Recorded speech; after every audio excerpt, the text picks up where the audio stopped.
when you're interviewing a celebrity, they want to feel connected to you. And so I do try and put myself in their shoes at times. And there's questions I would love to know. My question to Beyonce, for argument's sake, was, of course, was all about her perfume and what she was selling. But it was like, Beyonce, what do you do when you've sweated and grinded on stage and, you're just giving your whole all? Do you not come off stage and want a burger and get into your sweats? And she's like, oh, yeah, girl, I so do. Queens, the Divine Living podcast I have for you today is going to be such a level of epicness. I'm so excited and delighted for you to meet one of my dearest, closest besties, who also is just someone I am completely enamored with.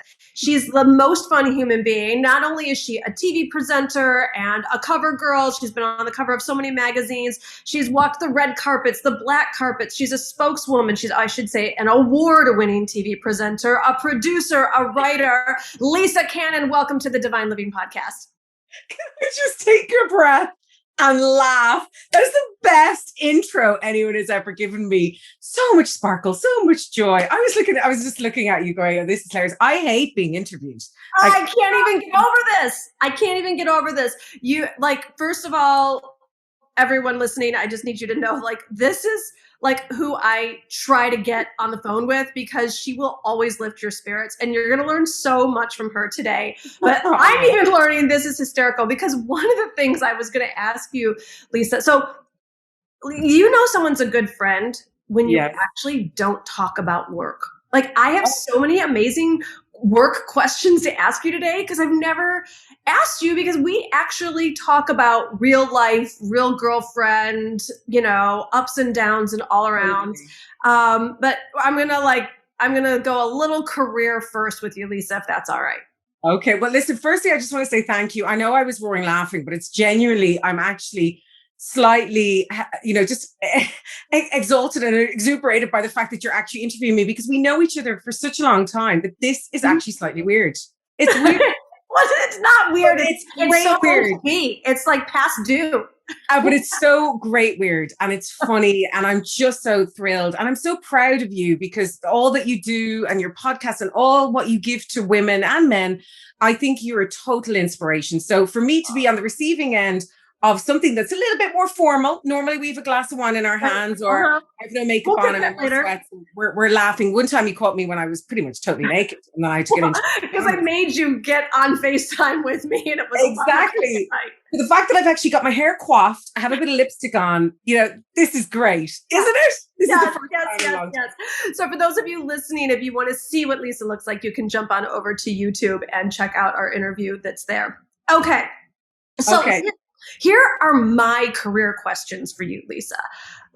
I have sat there and watched you for years interview A-list celebrities, walk the red carpets. You're at the Golden Globes, you're at the Oscars, you're in London, you're in LA, you're in Dublin, all over the place. And you have so much confidence with these humans that other people would dim their light. And there's Lisa with her microphone, just walking up like they're your best friends. It's so my first question for you, which was why the other piece was so funny, is how do you have that much confidence with these people who are on screen and the biggest names on the planet? Well, I think that's a brilliant question, because it doesn't feel like confidence. To me, it just feels like, well, you have to have one thing, which is a little bit of no shame. I think you just have to get over yourself, and that feeling of embarrassment or, being irreverent. You just have to be irreverent. You can't be closed in, or you can't be worried about what you're going to say to them. And obviously there's a brief when it comes to celebrities. You can't just throw it all out there and get stuck into their private life immediately. But I think that lovely element of disarming people is very true to what a lot of Irish people have. We're very friendly, we're very colloquial, we love people, and I adore people. So I think that element of just, getting over yourself and having a little bit of, as I said, no shame, and having a bit of fun with it, and realizing that they're just ordinary people, well, with extraordinary jobs. So you have to just be you and go for it. And if they like you, they like you. And if they don't, they don't. And it's very true to your own life situation. It's just, it's more heightened. You know, it is weird, of course, when you're sitting down and you're knee to knee to Jennifer Aniston, or you're gazing into Brad Pitt's eyes, or there's Angelina, or there's Dustin Hoffman or Al Pacino. I mean, there's been so many that I've done. All in days work.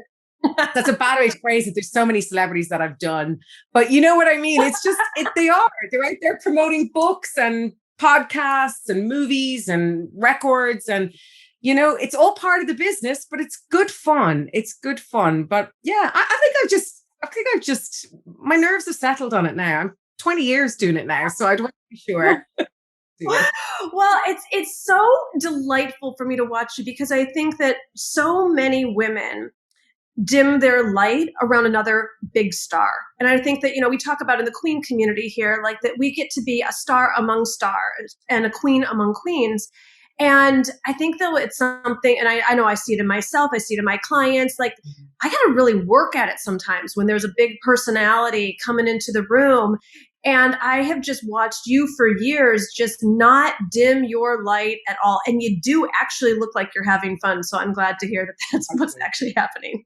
Yeah, I do. I think, yeah, like it's a strange situation to meet someone that you see in your home every single day on movies, who's got these huge pay packets, whose, you know, marriages have split up and kids. And, you know, I was looking at Jennifer Lopez, excuse me, this morning. And I, like everyone else, even though I've interviewed her and, you know. You've interviewed J-Lo? How yeah, did I not know this? What? My spirit animal? You have like, tell me everything. Total. What was the interview like? What did you guys talk about? When was it? Oh my God. It was usually just fashion. Like it was the same with Beyonce. It was her perfume line. So, you know, that one was a bit more interesting, actually. The Beyonce one was a little bit more interesting because, well, my father was there's a great story behind the Beyonce one. So I can definitely let's hear it. But they are, you know, I suppose these people, they're very strange. They're opposite you and talking to you, and you know exactly how they look, and you're obsessed by them. Maybe some of them you follow. So the same. I was on my phone this morning looking at Jennifer Lopez, going, "Oh, is she back with, you know, back with Ben? Is Benefit back on?" You know, I get as intrigued as anyone else, but I think, yeah, it's definitely different when they're in front of you, and you get into a work mode, I think, as well. You get into okay, we need to be serious here. We need to get the interview and get what we need from it. And yeah, you're there to promote them, and they're there to come on your show or your platform. So there's definitely a bit of a give and take thing. You know it already. If I saw a celebrity in a restaurant, would I walk up to them? Absolutely not. I wouldn't go near them. So it's different, you know? It's different. Yeah. If you're invited to interview them, absolutely. Would I go and bother them in a theme park or, yeah, on a bar? No. Unless I had a few. Was there any celebrity that did intimidate you, where you were like, oh gosh, I got to get it together for this one? Well, the Beyonce one is interesting because obviously it's Beyonce. And I think ultimately I was totally, talk about disarmed. I was totally unarmed for the interview. So what had happened was I was over in New York with my father. My mother sadly had passed away. So Dad and I did a kind of a dad-daughter holiday, and we went to New York, and we had a beautiful time. You know, we went, did all the sites, the Met, we were zipping around shopping.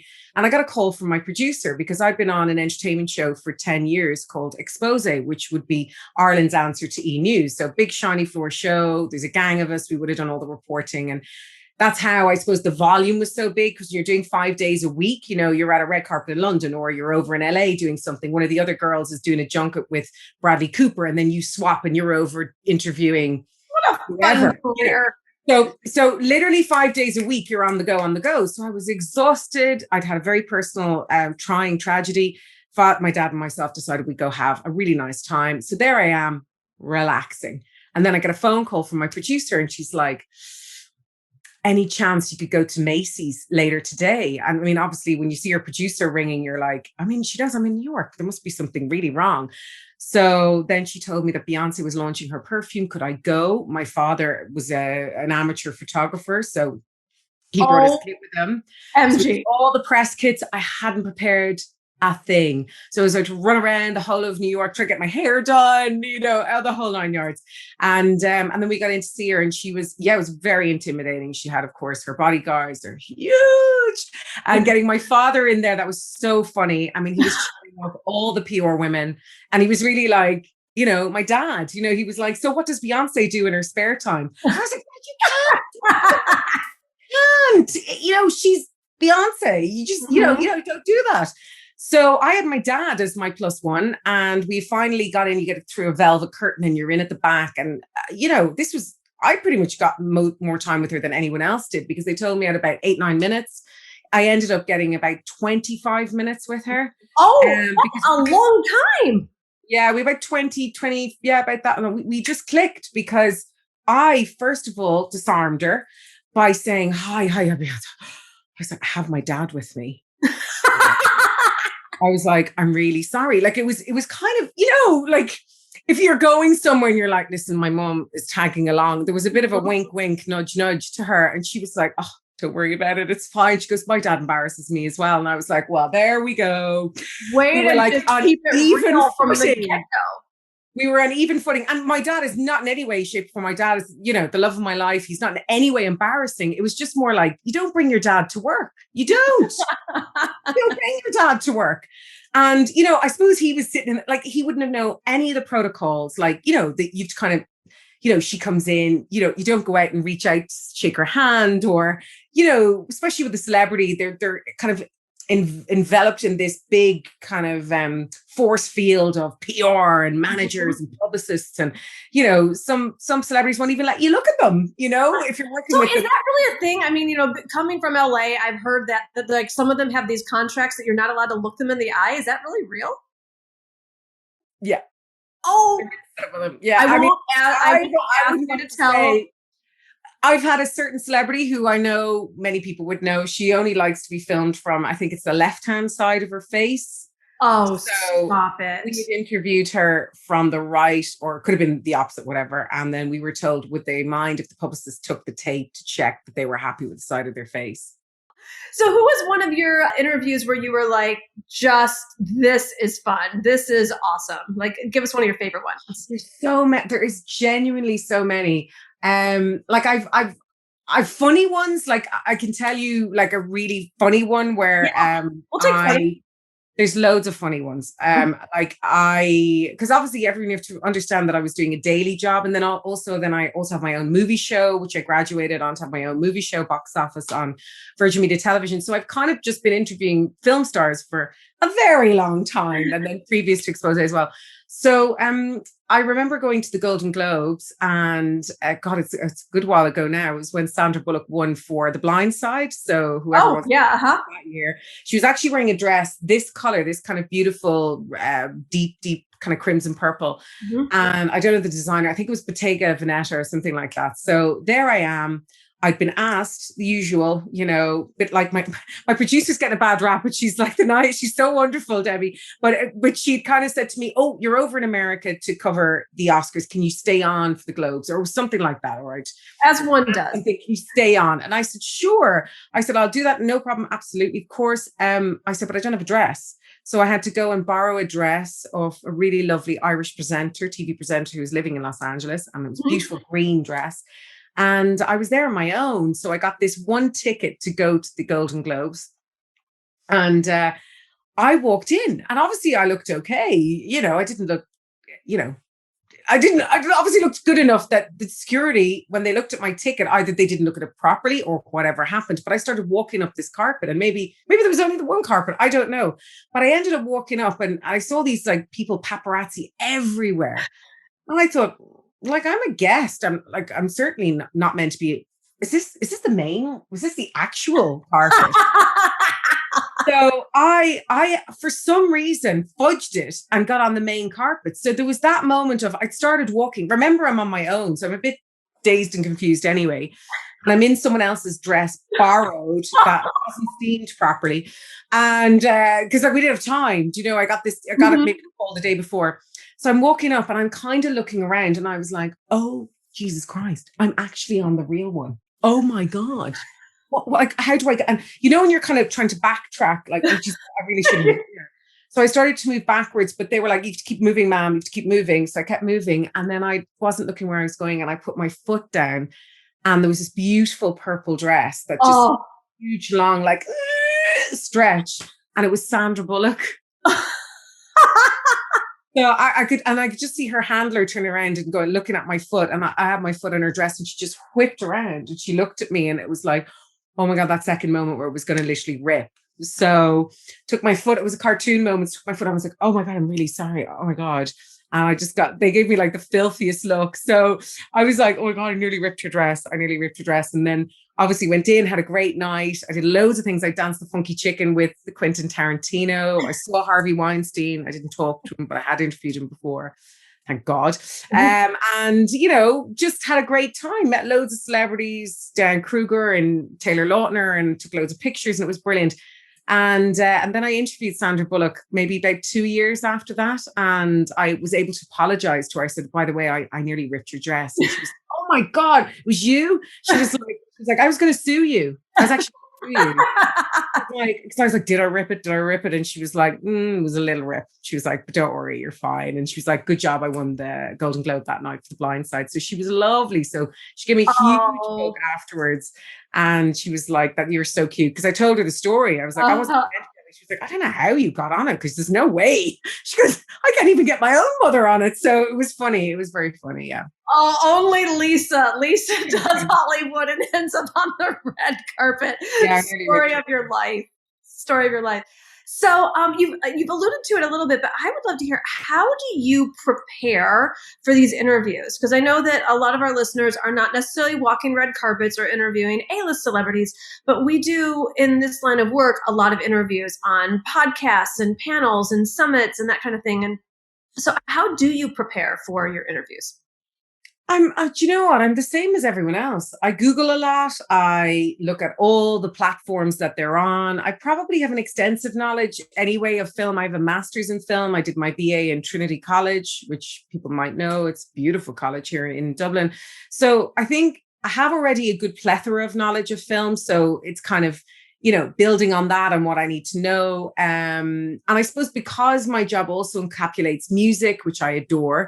Mm-hmm. So I would know, I'd love all like 60s music. I love The Who. I love The Clash. I love everything. I love 70s, of course, that's Clash, but I love the Beatles, the Rolling Stones, you know, I love Bob Dylan. So I suppose I draw a lot of popular culture as well into the interviews, which is really, really key as well for me, that I feel that I'm well read and that the person interviewing me, or me interviewing them, excuse me, doesn't feel like they're in front of someone who has a clue. And I think that must be very difficult for people of that level. Especially when you've got Steven Spielberg in front of you, or Martin Scorsese, or Daniel Day-Lewis, you know, you can't come off as, you know, a total plonker. Like, you really need to have your material meticulously noted so that you can reference back to other things in questions. So I'm a nerd. I'm just a flat out nerd. I love reading, and I love researching, and I love learning, and I love growing all my movie knowledge and extensive popular culture knowledge. So yeah. Oh, it really, really shows. I know that like the interviews that I did when my book came out, and people would have me on different platforms or whatever, and you could really, like, the interview was entirely different if someone had actually read the book, if somebody was actually into it. And then there are, you know, the people that you could tell that just weren't prepared, and they're like, so tell me about your life, you know, and it's just it's so like empty. So it's beautiful to hear the substance and the richness that you bring to these interviews. But I think as well, Gina, I like, because obviously you're interviewing me, so this is a real different status quo.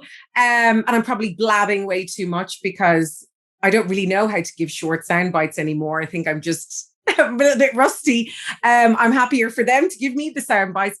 But I mean, obviously, because I know you as well. So I'm total open book, and I'm happy to talk about anything and anything you want me to discuss. But I think it is difficult as well that, you know, people understand that, you know, when you're interviewing a celebrity, you know, they want to feel connected to you.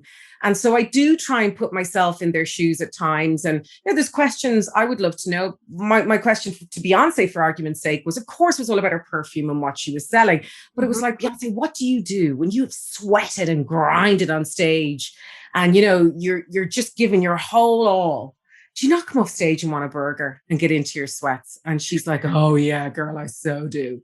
So it's that kind of thing that, you know, what does Beyonce do when she walks off stage? I mean, obviously she high fives everyone when she comes off. She's amazing. She's a performer, but she's Mhm. also a woman.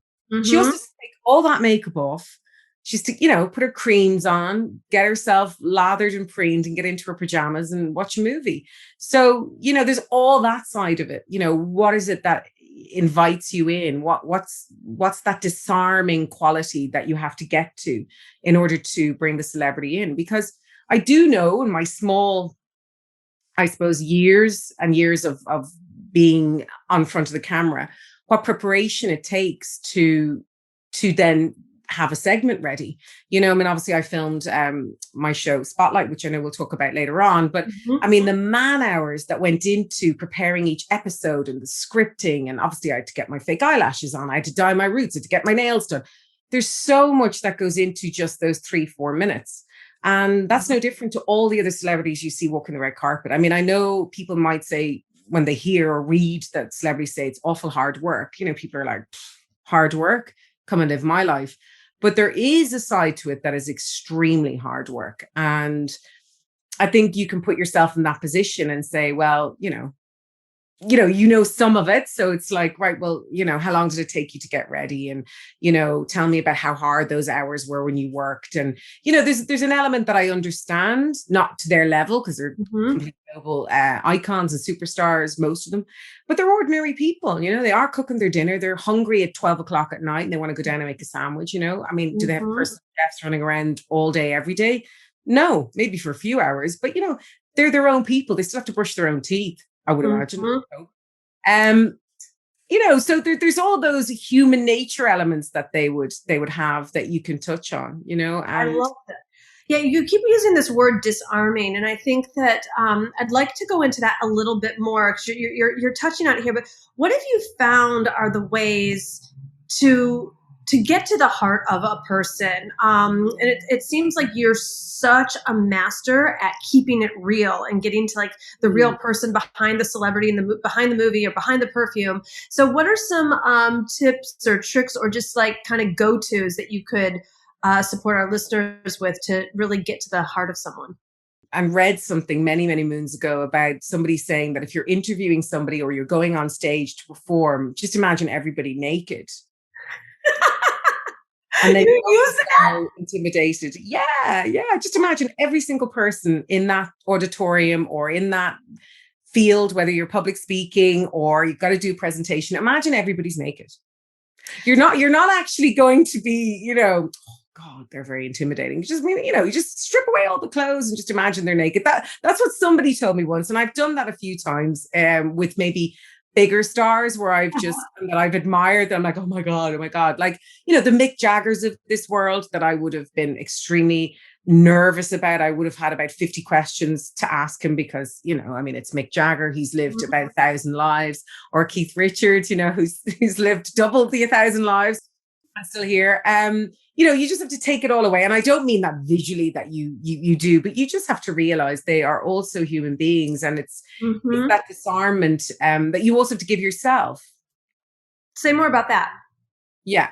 So I think you just have to realize that you have your own merit, your own strengths. I tap Mhm. into my own personal knowledge and my know-how, and I'm an educated woman. So Mhm. if you're in a doubt or in a tricky spot and, a celebrity isn't nice to you or they are lovely or there's something that comes up that you don't know, you've got to navigate that situation. And you just Mhm. be smart about it and find a way out, And and I think it helps to be funny. It helps to be witty. You know, dig deep into your own psyche and your own worth and how mhm. you have a right to be there interviewing them or a right to be there. I know you do a lot of work with women in business. Mhm. You have that right to be there. You earned it. I've Good. earned Good. I love it. And like, what's one of the questions you might ask that like gets someone to um like really be human with you? Like, is it like stuff about their family or their kids, or is there something that you've noticed that you can ask where you're like, oh, this melts them every time? Yeah, like family is a good one, but I suppose with celebrities particularly, they don't like to always talk about their family. But I mean, in that Beyonce moment that I referenced before, I mean, she couldn't miss him. My dad was over there. waving. And I think, what is so lovely about that moment, just to finish on that story, why it's so important to me, was that after the interview, because obviously she really liked me. And I think what I also do, I have a nickname called the Claw, which is a terrible nickname. Right now, I didn't give this to myself; I was given it. But usually, when I talk to people, especially people I'm talking to, and reassuring them that I'm there, I will put my hand on their arm. So if Beyonce was sitting Mhm. next to me here, for argument's sake, Mhm. I would just touch her hand. Now not everybody, you don't go around touching people just to reassure them, but it's kind of, it comes naturally. If you're talking to someone and you're having a really good time, you just touch their Mhm. leg or touch their arm.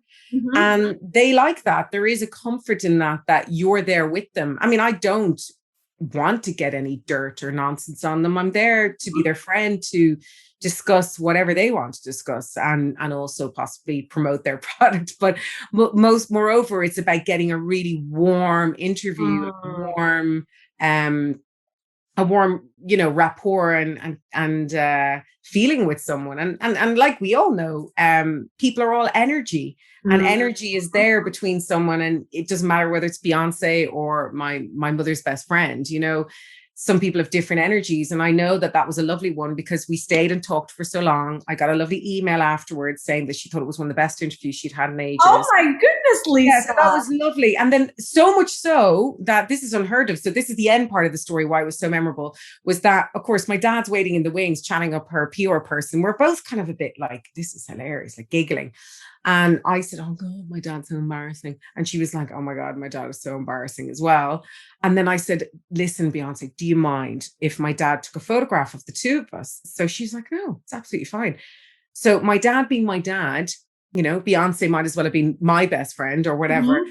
It's like, Beyonce, can I take a few pictures of you on your own? Which wouldn't happen in a junket setup. So she said, sure, what's your name? And he said, it's Michael Cannon. And she said, oh, sure. So she stood there and she did all these beautiful poses, up, down, up, down. And my dad's like, oh, like brilliant, like amateur photographer, okay? Like, oh, hold there, Beyonce, just one sec. And she's like global superstar. So she was, okay. We kept her probably longer than she should have. And then finally the publicist committee was like, that's enough. And then I jumped in for one or two with her, which my father took. But like, it just goes to show her kindness, her Mm. compassion to the situation, because she could have been quite like, no, no, no, no, Mm. sorry. No, Right. she wasn't like that at all. She was like, sure. And she could obviously see my dad was an amateur photographer. He's Aw, not, and he's how there doing his precious. best, turning the dial to get, you know, and she was really compassionate. And as I said, but also just gave up her time. And Mm. for that, I'll always be kind of in awe of her. I really think like she didn't have to do that. She didn't Amazing. know me. And so things like that, where The claw works. well, yeah, the claw works. Oh, there. Well, when you get to kind of just get under the skin of someone and pull away that mask of, global icon, because Mhm. as I said to you, women are women, Mhm. men are men. People love to be, I suppose people just love to have an energy where they feel understood. They feel Mhm. that you're not in there to attack, and that you're just there to enjoy it as much as they are. And then I Mm. think you get the best interviews. Yeah. It's so beautiful about you. I mean, you're basically like a heart on legs, and I totally get it that everyone just feels that way. Like you bring out the best. I mean, you bring out the best in me. You always got me laughing and feeling so safe. And I think that, my goodness, especially when the world starts to open up for like what you've always provided everyone, is this real human connection, and we've never been more starved for it. So it's like, it's one of your superpowers for sure, for sure. Thank you. Oh, I'll take all those compliments today. Yes, yes. Well, and so speaking of superpowers, let's talk about your brand new show, Spotlight. Tell everyone about Spotlight and what had you create this show. Oh, listen, Gina, I am just so blessed. I'm so delighted that, I've been able to create something out of, obviously kind of a hard time for everyone, pandemic, lockdowns, people are, feeling a bit blue, and, myself included. And I think sometimes doing something or creating something is a great way to help you heal, feel, purposeful. We all have to have a sense of purpose. Mhm. I know, it's a privilege to be able to create something and follow through in it and have a little bit of confidence in it. We don't always have that. Mhm. I think just I again, my confidence came to the fact that I've been doing entertainment for so long that I thought, well, I can do this. I know I can do this. I just need to get the right platform. I need to get the right people behind me. We've got a great sponsor. We pulled it all together, and it was hard work. But we go out every Friday. We're in season 1 of Spotlight, and it goes out every Friday, and it drops across the DMG group, which is the Daily Mail group, and of course my own platform, and of course with our sponsor Glam Doll, and we have fashion in there with dresses.ie. We have music. We've been bringing loads of beautiful music. We have campaigns with YSL for Zoe Kravitz's first look. I do a lot of movies, obviously. We Mhm. have interviews with Vince Vaughn in there. We have Bob Odenkirk. We have Colin Firth and Stanley Tucci on Amazing. episode 1. But most importantly, everybody needs to know who's also in episode 1. Gina DeVee! It's so exciting when I got the invitation from you to be in your show. I about lost it. It's what you're so used to interviewing like celebrities and rock stars and movie stars. Why did you with a real heavy entertainment angle, why were you interested in having Gina DeVee of Divine Living in Spotlight? Why would I not? No. In all seriousness, like obviously from a production point of view, because I'm a series producer, I'm the series producer, and it's my concept. And obviously working across the DMG group, and also because I have a profile, I really feel like entertainment is wonderful, wonderful. I love it. Movies, fashion, music, all of the rest. But that doesn't encompass lifestyle. And I think with what Spotlight does is it is an entertainment, but it's also a lifestyle show. Mhm. So, it's going to be a growing beast. And we are, incorporating lots of different ways to turn the spotlight on certain subject matters. And who better to talk about lifestyle, wellness, empowerment, female strength, all that will come with the divine living, that you give people those tools to create the lives they want.